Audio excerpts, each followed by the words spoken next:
Bonjour à tous, je suis Christelle, sorcière multicasquette et créatrice du podcast Ma vie de sorcière. Je te partage des réflexions, des astuces de sorcière, de la magie que tu peux mettre facilement au quotidien pour oser enfin être réellement qui tu es et révéler ta puissance. Si cela te plaît, je t'invite à partager les épisodes à des proches et aussi à venir y mettre une jolie note et un joli commentaire sur la plateforme de ton choix. Et si tu veux aller plus loin, tu peux me rejoindre dans le Coven Initiation afin d'en apprendre plus sur la sorcellerie et l'énergétique, de rencontrer des sorcières passionnées comme toi et de pouvoir créer ta propre magie. Et c'est parti pour l'épisode du jour. Hello sorcière, j'espère que tu vas bien.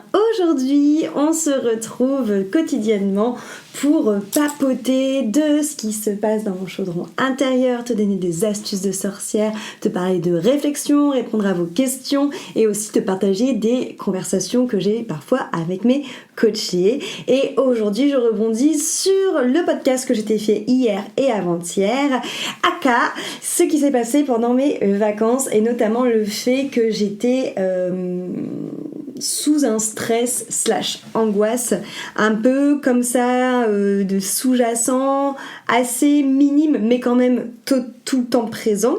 Hier je t'expliquais comment j'avais fait lorsque j'étais du coup en Italie pour gérer ce stress et cette angoisse, donc avec des techniques qui sont assez faciles à faire même quand tu n'es pas chez toi, qui demandent pas de matériel et qui permettent quand même de réguler le système sympathique et d'essayer de s'observer et de comprendre le pourquoi du comment. Il s'avère que ces techniques que je t'ai données hier, donc je les ai mis en place pendant 15 jours, ça, notamment quand on est arrivé dans les Pouilles, bon, je pense aussi que l'environnement avait un impact dessus parce que c'est vrai que on était à Naples avant et Naples c'est très bruyant, il y a beaucoup de stimuli, c'est très sale, enfin voilà, tous tes sens sont stimulés tout le temps et justement ça active bien ton système sympathique parce que faut faire attention à tout en fait, ça roule n'importe comment, tu te fais klaxonner dans tous les sens, enfin bref voilà, ça stimule beaucoup quand on est hypersensible à son extérieur. C'est vrai que quand je suis arrivée dans les Pouilles, ça m'a un peu quitté ce stress là parce que beaucoup plus calme, beaucoup plus piéton, beaucoup plus nature. Donc c'est un peu parti, mais je sentais quand même qu'il y avait encore un petit fond et j'avais beau observer pour le coup ce qui ça générait, je comprenais pas concrètement ce qui se jouait en moi, étant donné que je n'avais pas de raison d'être stressée et que autant il y a des précédentes vacances où je sais que je me posais beaucoup de questions, où j'avais beaucoup de peur, beaucoup de croyances limitantes et que j'observais bien que c'était ça, que mon mental se mettait en boucle et qui m'engendrait des angoisses. Là, ce n'était absolument pas le cas. J'ai totalement déconnecté, j'étais réellement en vacances, donc je ne comprenais pas pourquoi cet état était toujours là, sous-jacent. Et du coup, j'ai décidé de prendre rendez-vous avec Margot. Margot me suit en tant qu'énergéticienne, donc elle me fait des soins énergétiques. Je vous ai toujours dit que pour moi, c'était méga important de se faire accompagner, même et surtout quand on est thérapeute. Moi, l'une de mes plus grosses phobies, c'est d'être un cordonnier mal chaussé. Donc c'est pour ça que j'ai Margot qui me fait des soins. Margot, j'ai fait un podcast d'ailleurs avec elle. Si vous voulez faire sa connaissance, vous pouvez la retrouver dans la chaîne Ma vie de sorcière. Donc j'ai Margot qui me suit. Je fais énormément de constellations familiales aussi. Fut un temps, j'allais voir une kinésio aussi. Après, je vais beaucoup travailler avec le corps aussi, avec mon ostéo qui fait aussi un peu de l'énergétique. Et puis je fais beaucoup de retraites, de formations, de week-ends intensifs sur des thématiques. Bref, donc je demande à Margot de voir si éventuellement elle pourrait me checker pour voir un peu ce qui se trame à l'intérieur de moi et à quoi est relié ce stress et cette angoisse. Et je trouvais ça intéressant de vous en parler. C'est quelque chose que j'ai déjà dit à certaines de mes coachées et que je trouve intéressant d'en parler de manière un petit peu plus avec une audience un peu plus large, on va dire, parce que c'est quelque chose, je pense, qui nous arrive souvent et qu'on met pas souvent le doigt dessus et qu'on se rend pas compte à quel point ça peut avoir un impact. C'est la peur de réussir, la peur d'être vu, la peur de rayonner encore plus grand. Voilà ce qui se trame chez moi, ce qui se tramait. Je suis en cours transformation, on va dire.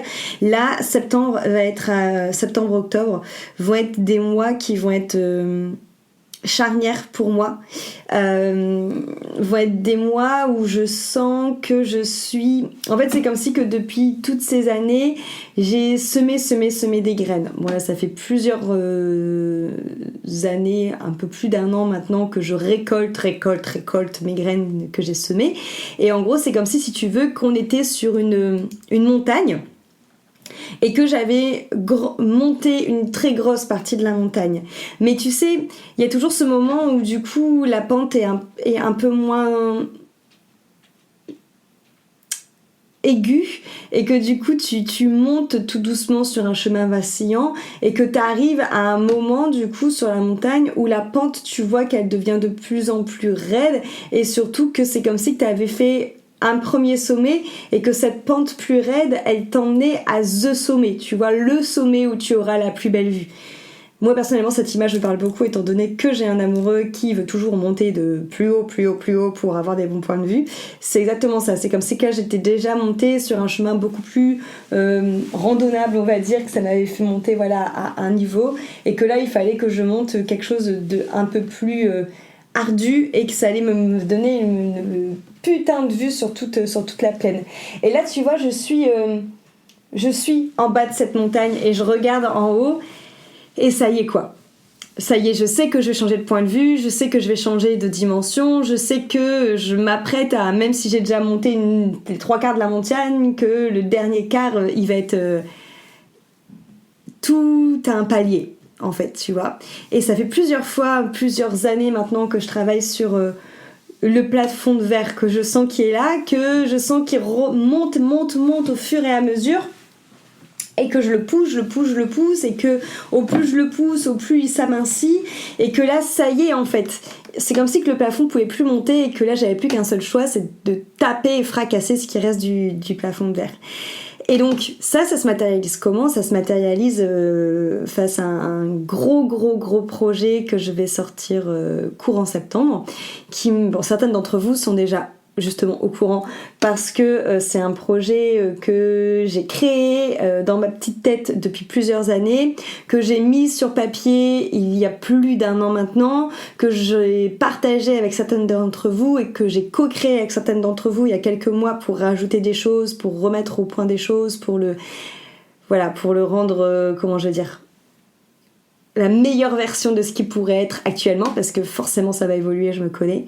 Et ce gros projet, je sens que déjà c'est quelque chose qui me tient à cœur depuis méga longtemps, parce que c'est de la transmission, c'est le fait de pouvoir permettre à des personnes de faire ce que je fais, de devenir thérapeute, de transmettre tous mes outils. Et pourquoi ça c'est important pour moi ? Parce que, je l'ai déjà dit plein de fois, mais je suis persuadée que plus il y aura de personnes qui travailleront sur elles, plus il y aura de personnes qui iront voir des thérapeutes, et au plus on est de thérapeutes, au plus on trouvera des personnes qui nous correspondront, parce qu'on a tous une vibration différente, et du coup on a plus ou moins des affinités avec des personnes différentes. Plus le monde changera, plus il y aura de conscience, plus il y aura de respect envers soi, envers les autres, envers tous les êtres vivants. Et moi c'est vraiment mon but, c'est de faire en sorte qu'il y ait de l'harmonie et de la justesse.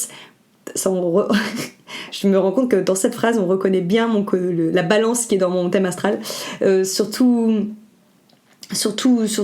le vivant, et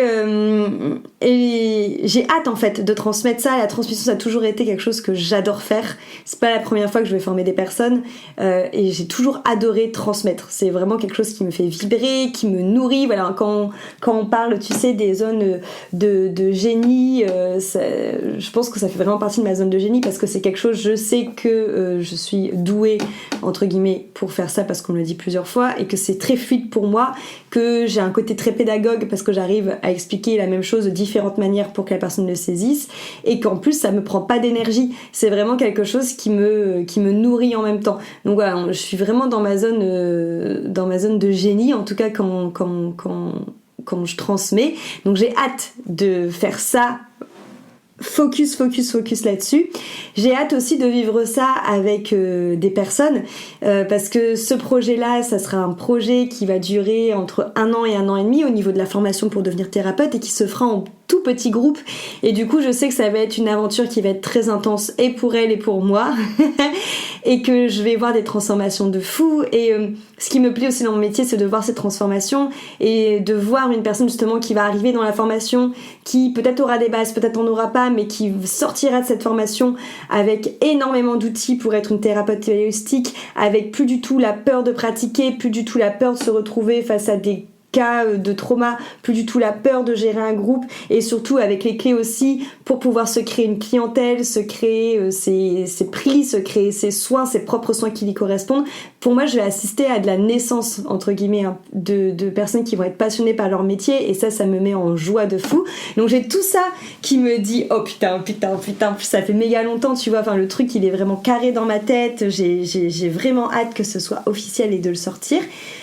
En même temps aussi, je sais que c'est ce produit-là qui va me permettre, entre guillemets, de passer un cap dans mon entreprise, de passer aussi quelque part un cap financièrement. Et ce cap financier, pourquoi est-ce qu'il me tient à cœur ? C'est parce que je sais que c'est à partir de ce cap financier, grâce à cette prestation-là et grâce à ce projet-là, que je vais pouvoir mettre masse d'argent de côté pour à terme avoir les finances pour créer le refuge pour les animaux qui ont été abandonnés et maltraités. Donc si tu veux, je sens, c'est en tout ça en fait que je sens que c'est un cap. Je sens que c'est un cap parce que ça va renouveler ma créativité dans mon travail. Je sens que c'est un cap parce que c'est la première marche de justement l'objectif final de ce que j'ai envie de faire, de créer un refuge pour les animaux. Et je sens aussi que c'est un cap parce que c'est franchement un gros bébé quoi. Je m'apprête à sortir une formation pour être thérapeute d'un cursus entre 1 an et 1 an et demi, je sais pas si tu te rends compte. Et quand je te dis 1 an et 1 an et demi, c'est quelque chose qui va être intense pour les élèves, qui va être intense pour moi. Hier encore, je travaillais sur la page avec toutes les infos que je vous partagerai dans les semaines qui vont arriver. Mais c'est un bébé, mais énorme, et du coup, et c'est là en fait où le stress était là. Parce que tout ce que je te dis, c'est en fait plein de petites parties de moi qui étaient en mode oh putain. Tu vois, c'est vraiment cette notion de ça y est en fait, je vais aller dans le grand bain. Et du coup, ce que on a pu identifier par rapport aux soins que j'ai fait avec Margot et qui était vraiment chouette, c'est que tout ce stress que j'avais, il était relié à tout ça qui est forcément, c'est logique, hein, des nouvelles choses qui se mettent en place, des nouvelles choses que je vais connaître, du coup, qui vont me faire sortir de ma zone de confort jusqu'à présent. Mais il y a aussi la notoriété qui va venir avec, donc la peur d'être vue, la peur de ne plus être tranquille et la peur aussi justement de faire un truc qui va être waouh, et quelque part la peur de réussir, tu vois, la peur de rayonner à sa juste valeur. Et ça, j'en parlais justement avec une de mes coachées la dernière fois lors de la dernière immersion de la peur de réussir, parce que c'est quelque chose que moi je vis depuis pas mal de temps, que je traverse au fur et à mesure, que je transforme au fur et à mesure, et de me rendre compte qu'elle était encore là et que c'est ça qui m'a stressée pendant toutes mes vacances inconsciemment, parce que j'y pensais pas du tout à cette formation que je suis en train de créer pendant les vacances. Je me dis c'est fou en fait, c'est fou comme on peut avoir peur d'être vu, c'est fou comme on peut avoir peur de prendre sa place finalement. Et ce qui est logique en fait, parce que forcément que ça a des conséquences. Alors moi, dans mes croyances, je pense que ça va avoir des conséquences sur ma tranquillité et sur aussi comme j'ai fait un burn-out il y a 2 ans, il y a une partie de moi qui a vraiment peur aussi de retomber en burn-out, hein, c'est très, très présent aussi cette affaire.